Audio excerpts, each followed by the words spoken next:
from around the globe to help us interpret them. This angry hurt America that feels 전 세계가 모여 슈퍼파워 미국을 얘기하는 특집 프로그램이 지난달 17일 영국 BBC를 통해 방송됐다. 이 프로그램에 KBS를 포함한 세계 11개국 방송사가 참여했다. 토론의 내용은 세계 11개국에서 동시에 실시한 여론조사 결과에 관한 것이었다. 토론자들은 한국에서의 조사 결과에 대해 특별한 관심을 표시했다. And most astonishingly, even almost half of South Koreans reckon the United States more dangerous than North Korea.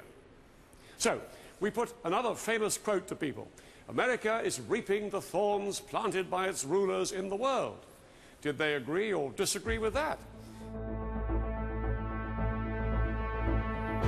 피로써 맺은 동맹. 지난 반세기 동안 공식 비공식 정상회담만 38차례를 가지며 각별한 동맹 관계를 맺어온 한국과 미국. 지금 한국인들은 미국을 어떻게 바라보고 있는가?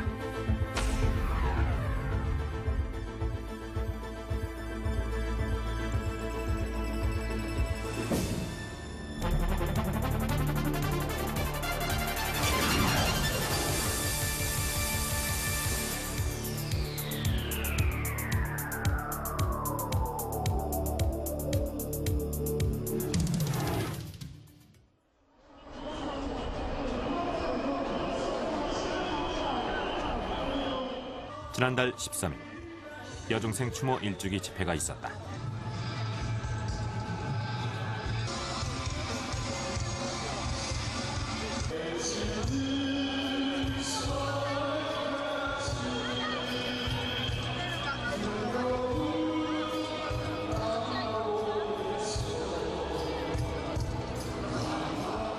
이날 모인 사람들의 미국에 대한 인식은 상당히 비판적인 것이었다. 미군들이 우리나라를 점점 못 살게 구는구나 그런 마음이 좀 들더라고요. 아니요, 모든 면에서 뉴스 들어보면 모든 면에서 공평한 건 없는 것 같아요. 그냥 일방적으로 미국에서 많이 그런 거 같이지 한국이 너무 좀 약자 편에 서 있는 것 같아가지고. 한미 관계는 불평등한 관계가 아닌가 이렇게 생각하고 있습니다.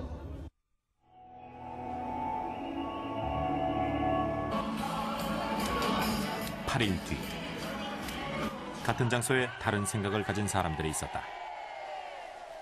박수로 맞이해 주시기 바랍니다. 성조기와 태극기를 나란히 든 사람들. 이들은 한미 동맹의 중요성을 얘기했다. 지금 아직은 힘이 약하잖아요, 우리나라. 그러니까 그래도 미국의 도움 좀 받아야 될 거 아니에요. 민주주의 체제를 우리나라에 심어주었고 우리나라의 경제 발전을 큰 도움을 줬고. 전쟁만큼은 아무래도 저희 힘으로는 부족하니까 미국이 절대적으로 좀 지켜줘야 하지 않나.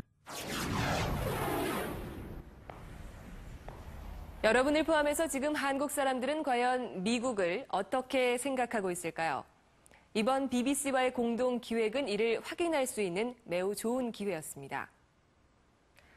특히 전 세계 다른 나라들과 비교해 볼 수 있다는 점에서 그 의미가 컸는데요. 영국 BBC와 세계 11개국이 공동으로 실시한 이번 여론조사에서는 11개국에서 각각 1,000명씩 모두 11,000명이 참여해 주셨습니다. 한국에서의 여론조사는 지난 5월 23일부터 사흘간 진행됐습니다. 자, 그럼 먼저 미국에 대한 한국 사람들의 일반적인 태도부터 살펴볼까요? 미국에 대해서 우호적이냐, 비우호적이냐에 따라서 플러스 100점에서 마이너스 100점까지 점수를 매겨봤을 때 한국은 22점, 딱 중간으로 나타났습니다. 순위로 보면 11개국 가운데서 6위입니다. 네, 다음은 부시 미국 대통령에 대한 질문입니다. 부시 대통령에 대해서는 전 세계적으로 부정적인 응답이 훨씬 많았습니다. 한국 또한 마이너스 20점으로 상당히 부정적인 편이었는데요. 조사 대상 11개국 가운데서 역시 6번째로 딱 중간입니다. 그런데 전문가들은 한국에서 나타난 여론조사 결과가 매우 복합적이라는 평가를 내리고 있습니다. 즉 모든 문항에 걸쳐서 일관되게 중간 정도의 응답이 나오는 것은 아니라는 얘기입니다. 세계 다른 국가와 비교했을 때 아주 중립적인 측면들을 지니고 있는 특성들을 가지고 있다. 그러나 예컨대 이 한국민의 정서는 그런 모든 것들이 다 중립적이냐 하면 그렇지는 않다. 그러니까 예컨대 북한을 바라보는 시각이라든지 아니면 경제적인 이 그 세계, 미국의 세계화 이런 것들을 바라보는 시선에 있어서는 아주 극단적으로 일반적인 국가의 어떤 중간치라기보다는 좀 더 극단적인 대답들이 상당히 많이 나오고 있다라는 측면들이 아주 한국인이 가지고 있는 미국에 대한 시각의 다차원적인 측면을 잘 보여주고 있다고 생각이 듭니다. 네, 그럼 예를 한번 들어볼까요? 이라크 침공을 어떻게 생각하느냐는 질문에서 한국은 옳다는 대답이 21%, 옳지 않다는 대답이 70%를 넘었습니다. 상당히 부정적으로 보는 편에 속합니다. 또 미국의 텔레비전이나 옷, 음료에 대한 평가 역시 다른 나라에 비해서 아주 부정적이었는데요. 미국의 텔레비전에 대한 평가는 10위, 옷과 음료에 대해서는 조사 대상국 11개 나라 가운데서 9위였습니다. 하지만 미국의 기아 정책에 대해서는 압도적인 차이로 찬성이 많습니다. 세계 기아 문제에 대한 미국의 정책을 어떻게 생각하십니까? 라는 질문에 대해서 한국 사람들은 오히려 미국 사람들보다 더 많은 지지를 표했습니다. 지구온난화 정책도 마찬가지입니다. 미국이 지구온난화 방지를 위한 교토 의정서를 일방적으로 파기하는 등 전 세계적인 비난을 받고 있음에도 불구하고 한국 사람의 60%는 미국의 정책에 찬성한다고 답했습니다. 이 밖에 미국의 핵 확산 저지 정책이나 에이즈 퇴치 정책, 또 대테러 정책 등에 대해서도 다른 그 어떤 나라들보다 긍정적인 반응을 보이고 있습니다. 자, 그렇다면 한국 사람들은 미국의 이런 정책들에 대해서 왜 이토록 호의적인 반응을 보이고 있는 것일까요?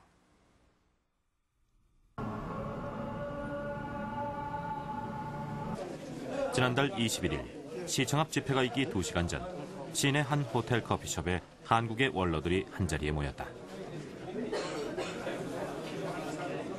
흔들리는 한미동맹을 걱정하는 자리였다.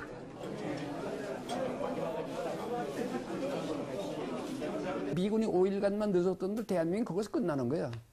부산까지 점령당했는데 어떻게 미군이 어디 가나. 갈 데가 없어. 그걸 끝나는 거라고. 그렇기 때문에 확실히 알아야 될 것은 6.25 때 미군이 한국 전선에 일주일만 늦게 왔던들 대한민국은 완전히 영원히 거기서 끝나는 거야. 없다고. 한국 전쟁 당시 최명실은 청년 장교였다. 월등한 화력을 앞세워 휴전선을 넘은 인민군이 서울을 함락하기까지 불과 사흘. 당황한 국군은 제대로 저항 한번 해보지 못한 채 피난민과 뒤섞여 도망치듯 밀려났다. 그러나 가망없어 보이던 전쟁은 미군의 참전으로 새로운 전기를 맞았다. 전쟁 발발 일주일 만에 참전을 결정한 미국은 선발부대 500여 명을 시작으로 30여만 명을 한국전에 참전시켰다. 미군의 참전으로 국군도 비로소 보급품을 지원받을 수 있었다. 최명신, 그에게